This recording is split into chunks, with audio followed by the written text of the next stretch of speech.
Today, prepare yourself to embark on a truly dark and twisting journey into the most disturbing underbelly of fame. We are talking about stars who perished in accidents so utterly bizarre and unusual that they feel like curses straight out of Hollywood itself.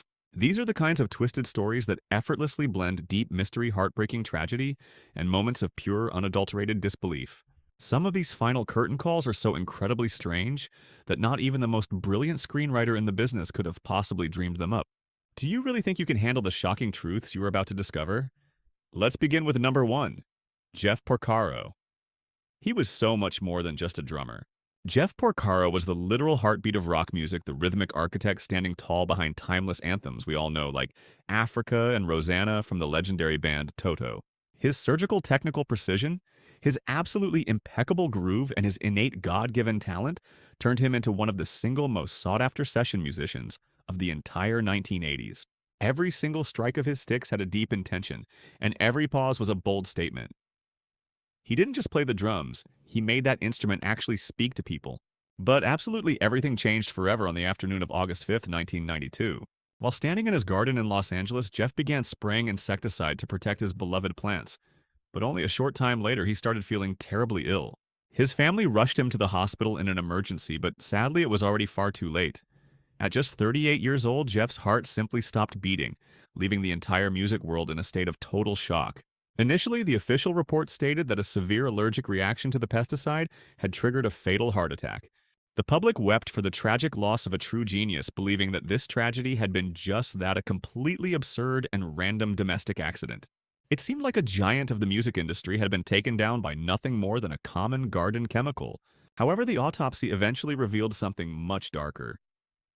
Traces of cocaine were detected in his blood, and his heart showed advanced signs of hardening of the arteries known as arteriosclerosis. It wasn't just the external poison that killed him, but a silent internal battle that had been accumulating for years until it finally became lethal. And that is how Jeff Porcaro fell, a true legend of rhythm whose life ended just like an abrupt, unfinished drum roll. He left behind a deafening silence that lingers after every single beat he ever played. Number 2, Russ Columbo. Back in the 1930s, the name Russ Columbo was absolutely synonymous with romance. His velvety, smooth voice caressed the ears of millions of listeners with hit songs like You Call It Madness, But I Call It Love and Prisoner of Love. He wasn't just a singer, he was a full-blown phenomenon, a massive star of radio cinema, and the stage who was often compared to the great Bing Crosby.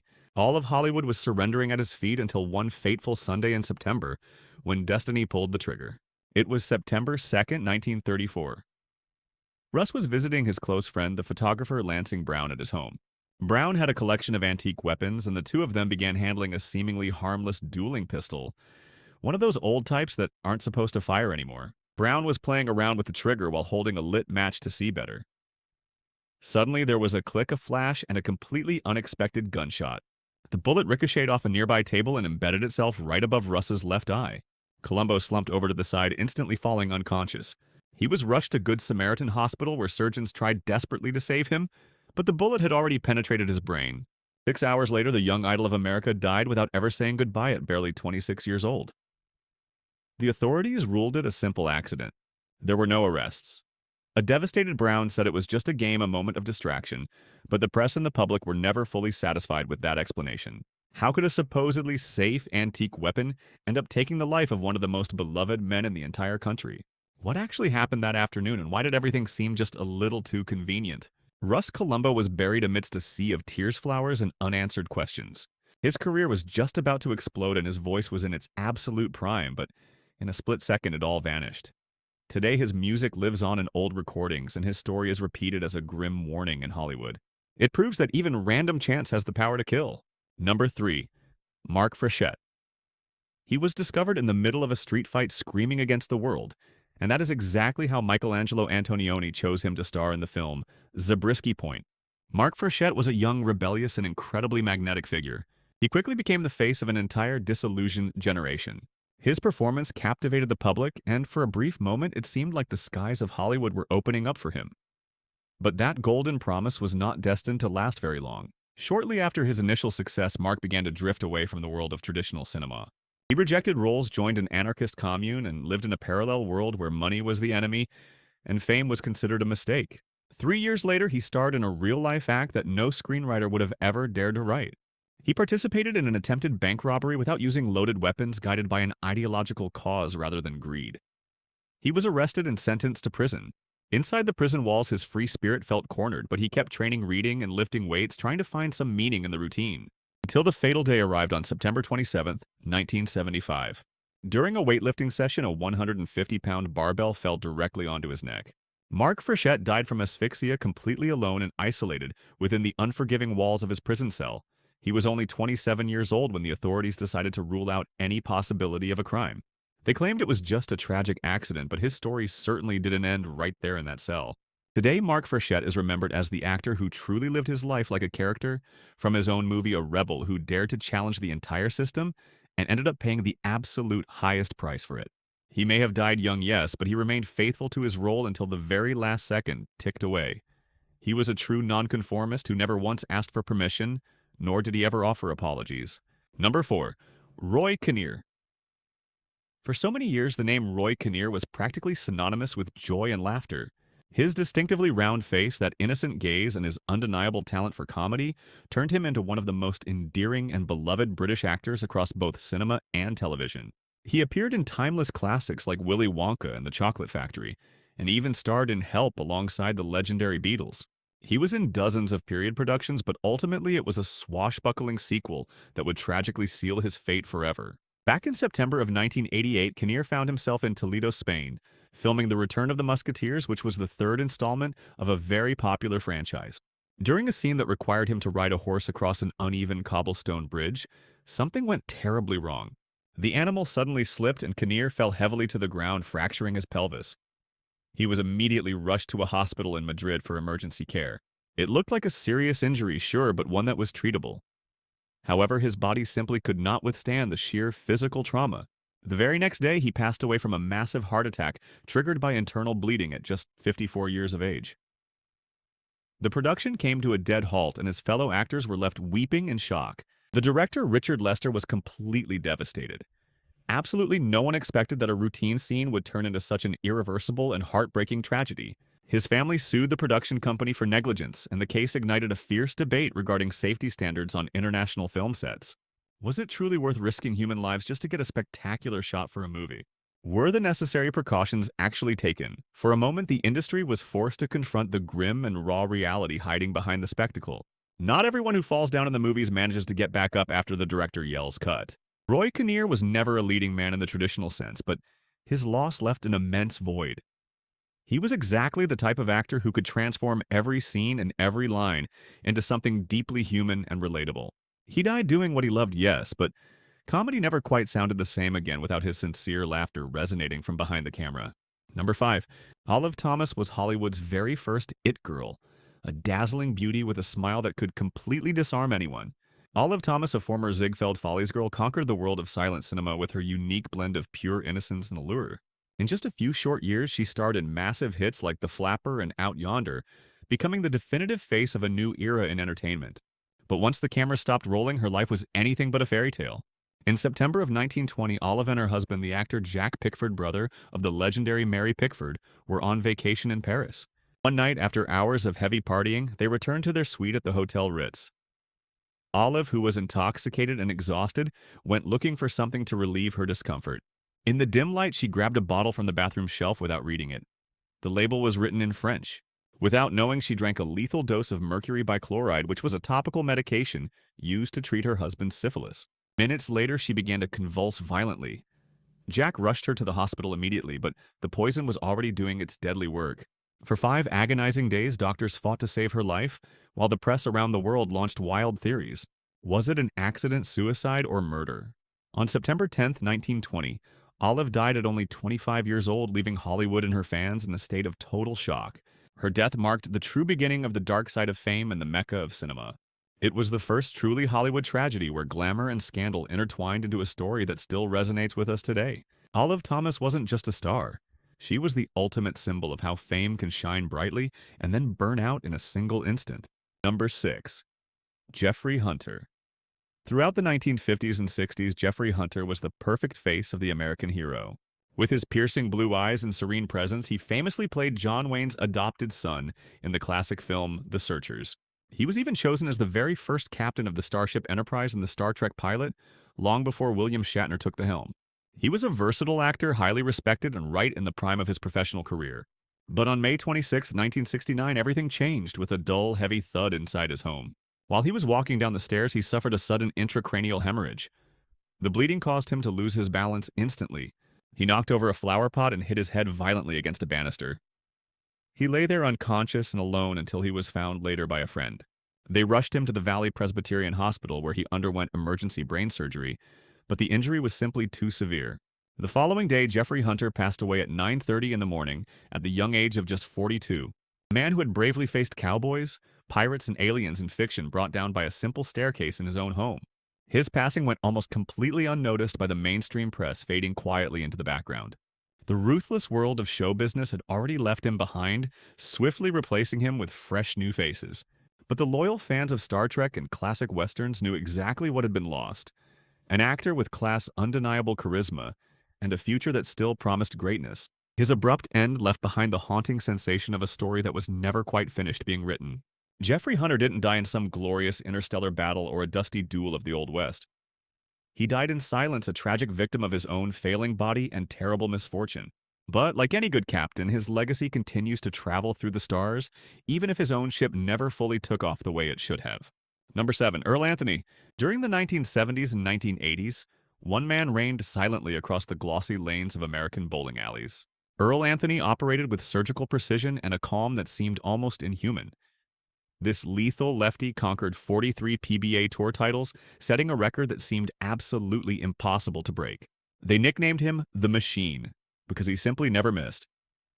He didn't scream, he didn't celebrate, he just knocked down pins as if he were programmed solely to win. But even machines have a weak point. In the year 2001, Earl Anthony went to visit his old friend Ed Bauer in New Berlin, Wisconsin. Just an ordinary afternoon in an ordinary house became the unlikely setting for the final chapter of a legend. According to the reports, he was simply walking down a staircase when suddenly he fell. A sharp blow, a fatal head fracture, and then silence. He was only 63 years old. Some unconfirmed versions of the story went so far as to suggest that he actually tripped over the family cat. Yes, the most precise man in the world of bowling defeated by a cat, and a few steps. The irony was cruel, almost poetic in its tragedy. There was no rival who could stop him on the lanes, but life, as always, had the final word once the camera stopped rolling. Today, new champions still mention his name with reverent respect because Earl Anthony wasn't just a champion. He was the gold standard, the wall everyone tried to climb. His absurd death doesn't diminish his legacy. On the contrary, it humanizes him, proving that even the gods of sport can fall sometimes literally. Number 8. Boris Sagal.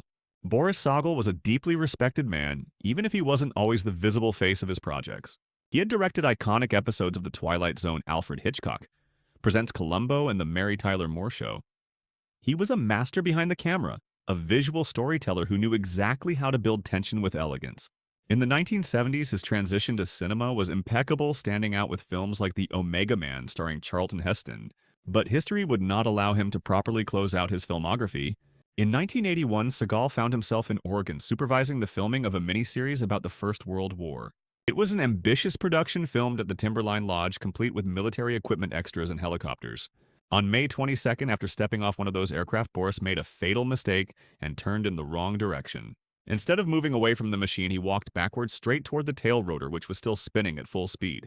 The impact was immediate and brutal. The blades struck him with such violence that his body was thrown several meters away. He was transported alive to a hospital in Portland, where he passed away just 5 hours later. He was 57 years old. It was an absurd death, almost impossible to process. The man who directed Imaginary Worlds defeated by a propeller from outside the frame. The industry was left in total shock not only by the loss of such talent, but by the unexpected and gruesome manner of his departure. Investigations were opened and safety on sets was questioned, but the tragic truth was inescapable. It only took one wrong step to end an impeccable career forever. Boris Sagal didn't die in battle or from an illness. He died working fully committed to his art until the very end. And although the cinema never showed his face, his stories and his tragic finale remind us that even the puppeteers of drama sometimes cannot escape the cruelest script of all reality. Number 9. Owen Hart. Owen Hart, a born fighter, was part of the most legendary lineage in wrestling history, the Hart family. His brother Brett was already a massive superstar, but Owen forged his own path with raw talent, charisma, and impeccable technique. His rivalry with Brett became one of the most memorable sagas in the WWF. He won titles the respect of the locker room and the love of the fans. But on May 23rd, 1999, during a live event, absolutely everything changed. It was the night of Over the Edge in Kansas City. Owen was supposed to make a spectacular entrance from the top of the arena, descending from the rafters while strapped into a harness. The plan was simple: to make the audience laugh with a clumsy entrance by his character, the Blue Blazer. But the quick-release mechanism failed catastrophically. At a height of more than 24 meters, the rope released prematurely. Owen fell straight down into the ring, violently striking the ropes below. It was a fall that was broadcast live for the world to see, although the cameras quickly turned away to hide the horror. The audience in the arena honestly believed it was all just part of the show, but sadly it wasn't. Paramedics rushed into the ring in a panic. Minutes later, the announcer, with his voice cracking and trembling, announced that Owen Hart had died on the spot at just 34 years old. The event's broadcast continued a decision that sparked fierce controversy and brutal criticism. The company tried their best to justify the decision, but the damage had already been done. Owen wasn't just a character, he was a husband, a father, and a son. His death became a gaping open wound in the history of wrestling. It was a tragedy that the spectacle simply could not disguise or hide. Owen Hart fell from the heights not as a fictional hero, but as a real martyr of an industry that sometimes forgets that its idols are human too. Since then, his name isn't just part of the Hall of Fame, it stands as a grim warning written in the air. Number 10. Cliff Simon. Cliff Simon wasn't your typical actor by any means. Before he ever made it to Hollywood, he had represented South Africa as a top-tier athlete in both gymnastics and swimming.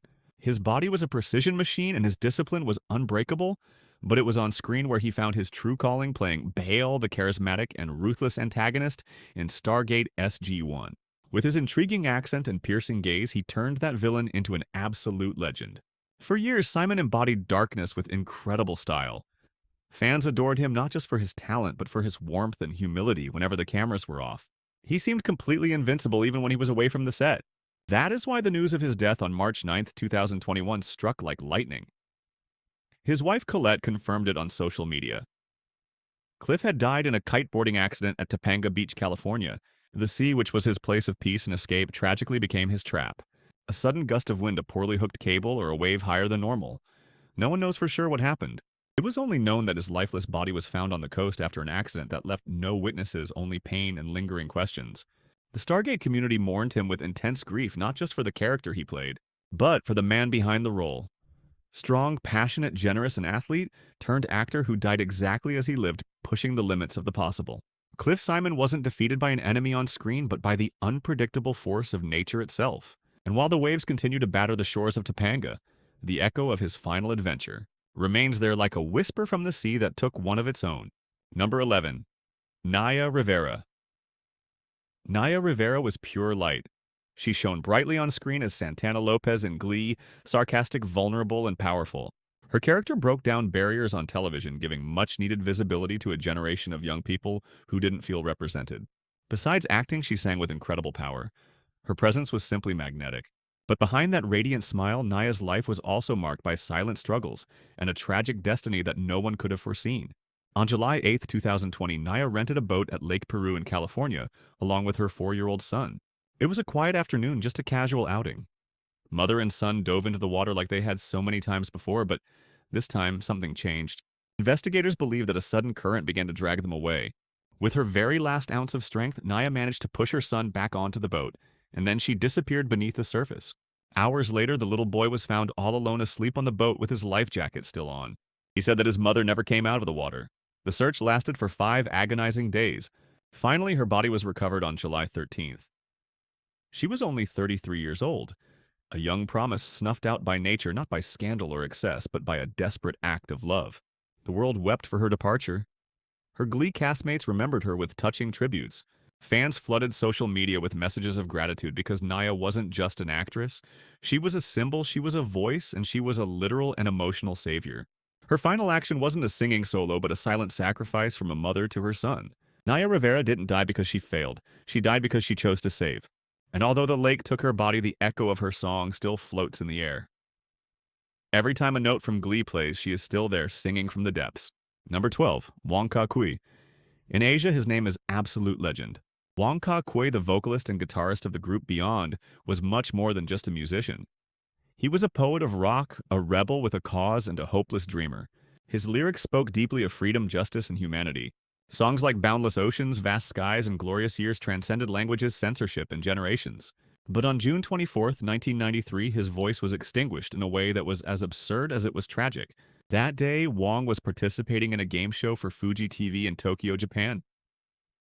The stage was small, improvised, and the floor was slippery.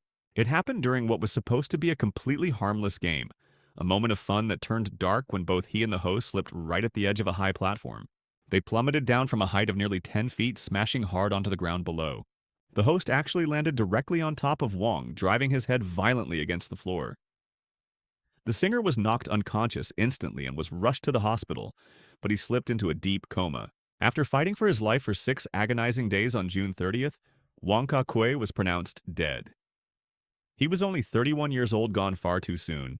His passing left his fans, his bandmates, and the entire music industry completely stunned.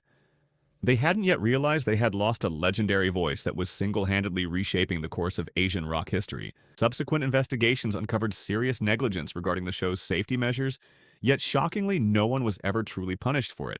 The whole devastating tragedy was simply written off and filed away as nothing more than an unfortunate accident. Meanwhile, millions of people were mourning an artist who did so much more than just sing. He was a soul who awakened the consciousness of a generation. His absence left a massive void in the world, a space that no other singer has ever been able to fill. Even today, his music remains alive in every stadium across Asia. Whether it is during protests and documentaries or on lonely nights, Wong's powerful lyrics continue to resonate. Because when an artist sings with their entire soul, not even death itself has the power to silence them. Wong Kar-kwai may have fallen from that stage, but his voice never touched the ground. Number 13. Jimmy Heselden. Jimmy Heselden started out as a humble working-class guy who completely reinvented his life after getting laid off from a factory job. Armed with sheer wit and determination, he founded a company specializing in defense systems and mobility technology. Eventually, he acquired Segway Inc., the company behind the most futuristic and talked-about personal transport vehicle of the era, becoming both a millionaire and a generous philanthropist. But his incredible success story suddenly twisted into a tragedy that seemed to be written by cruel irony. On September 26, 2010, Heselden went out to walk his dog near his home in West Yorkshire, England. He was riding his Segway, specifically a rugged all-terrain version that he himself had helped bring to the market. In a simple act of kindness, he steered slightly to the side to let another hiker pass on the narrow trail. And that is when the unthinkable happened. He lost his balance and plunged down a 30-foot cliff, falling straight into the river wharf below. The impact was devastating, and his body was later found right next to the vehicle at the bottom of the ravine. The autopsy revealed that he died from multiple blunt force injuries to his chest and spine, consistent with a high-speed fall. Authorities ruled the incident as a tragic accident, finding absolutely no signs of foul play or mechanical failure. It was just one unfortunate maneuver with a fatal ending. The entire world was left completely shocked. Headlines everywhere soon exploded with a mix of utter astonishment and dark sarcasm. The owner of Segway dies on a Segway. But beyond the irony of the headlines, there remained the memory of a man who donated millions to charity, who truly believed in innovation, and who lived humbly despite his massive wealth. Jimmy Heselden wasn't the original inventor of the Segway, but he was its greatest champion. He promoted it, perfected it, and in the end he rode it right to his own grave. A life defined by success, sealed forever by a cruel twist of fate. Because sometimes the road to tragedy is paved with our very best intentions. Number 14. Anne Heche was a total whirlwind from her early debut in Another World to her explosive rise in Hollywood with hits like Donnie Brasco and 6 Days, 7 Nights. Anne was pure intensity, known for her electric gaze and a wild, unpredictable personality. She fascinated people just as much as she confused them. She lived through controversial romances, took bold artistic risks, and never asked for permission to be unapologetically herself. But in August of 2022, her story took a turn so surreal it felt like something ripped from a movie script that no one would dare to film. On August 5, 2022, Anne was involved in a bizarre series of car accidents across Los Angeles. First, she slammed her Mini Cooper into the garage of an apartment complex. Then, in what looked like an attempt to flee the scene, she sped down a residential street and crashed violently into a house, embedding her car nearly 30 feet deep into the structure. The massive impact ignited a fierce fire that instantly began to devour the car and a large part of the house. Neighbors managed to help rescue the homeowner, but Anne was trapped inside her burning vehicle. She was rushed to the hospital in absolutely critical condition. Her burns were extensive and she fell into an immediate coma. 6 days later, she was declared brain dead at the age of 53, shortly after she was taken off life support. She was a star who had always lived life on the edge. Her light went out amidst fire, smoke, and mystery. The question started immediately. What caused such erratic behavior? Was it substances, past trauma, or something much deeper? Toxicology reports later revealed the presence of strong narcotics in her system, but there were no clear answers, only tragic guesses. Her death laid bare a life full of internal battles, blinding spotlights, and dark shadows that never quite faded away. Even though he didn't die on camera, his passing was just as cinematic and dramatic as the incredible life he led. It was tragic, explosive, and utterly baffling to everyone who heard the news. And just as he lived, breaking every mold he left behind, a silence we still don't know how to fill because some flames never just fade away, they transform into legend. Number 15. Mark Fidrych. Back in 1976, Mark Fidrych was like a blazing comet tearing across the baseball sky. Nicknamed the Bird because of his uncanny resemblance to Big Bird from Sesame Street, he completely won over the public with his wildly unconventional style. He would talk to the ball groom the pitcher's mound with his bare hands and jump around with the pure, unbridled joy of a little kid. But he wasn't just a showman. That year, he was Rookie of the Year, pitched 24 complete games, and held an impressive earned run average of 2.34. He was without a doubt the very soul of the diamond. Yet his career faded away just as quickly as it had started. Chronic shoulder injuries forced him to retire far too soon, ending his run after only 5 seasons. Far away from the glamour and lights of the big leagues, Mark moved back to Massachusetts, where he lived a quiet life as a farmer and truck driver, until April 13, 2009, when everything came to a sudden and devastating end. That day, a family friend found him dead underneath his 10-wheel dump truck right there on his property. He had been working on some maintenance when his clothes got snagged in the truck's rotating power takeoff shaft. It was a brutal mechanical death. There were no witnesses, and the autopsy confirmed death by asphyxiation. He was only 54 years old. The man who once made entire stadiums vibrate with energy died all alone beneath the roar of a machine. The news shook sports fans to their core, not just because it was absurd, but because it felt so incredibly unfair. Mark Fidrych wasn't just a sports anecdote. He was pure authenticity, an athlete who played for the love of the game and never let fame change who he was. His death was a heartbreaking reminder of how life can flip from glorious to cruel in the literal blink of an eye. Today, people remember him not for his tragic end, but for his spirit, for every time he talked to a ball or flashed a smile at the crowd. Mark Fidrych didn't need a long career to be unforgettable. He just needed to be unapologetically himself. And that was enough. Number 13. Jimmy Heselden. Jimmy Heselden was a hard-working, working-class guy who completely reinvented his life after getting laid off from a factory job. With wit and sheer determination, he founded a company specializing in defense technology and mobility systems. Eventually, he acquired Segway Inc., the company behind the most futuristic and talked-about personal transport vehicle of its time. He became a millionaire and a philanthropist, but his success story suddenly turned into a tragedy that seemed to be written by irony itself. On September 26, 2010, Heselden went out to walk his dog near his home in West Yorkshire, England. He was riding his Segway, a rugged off-road version that he himself had helped bring to market. In a kind and polite gesture, he moved slightly to the side to let another pedestrian pass on a narrow trail. And then the unthinkable happened. He lost his balance and plummeted down a 9-meter cliff. He fell straight into the river wharf. The impact was completely devastating.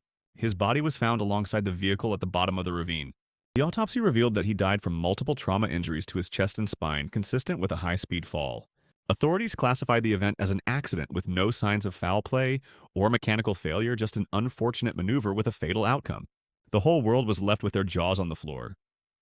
Headlines didn't take long to explode with a mix of shock and sarcasm. The owner of Segway dies on a Segway. But beyond that ironic headline remained the memory of a man who donated millions to social causes, who believed in innovation, and who lived with humility, despite his immense wealth.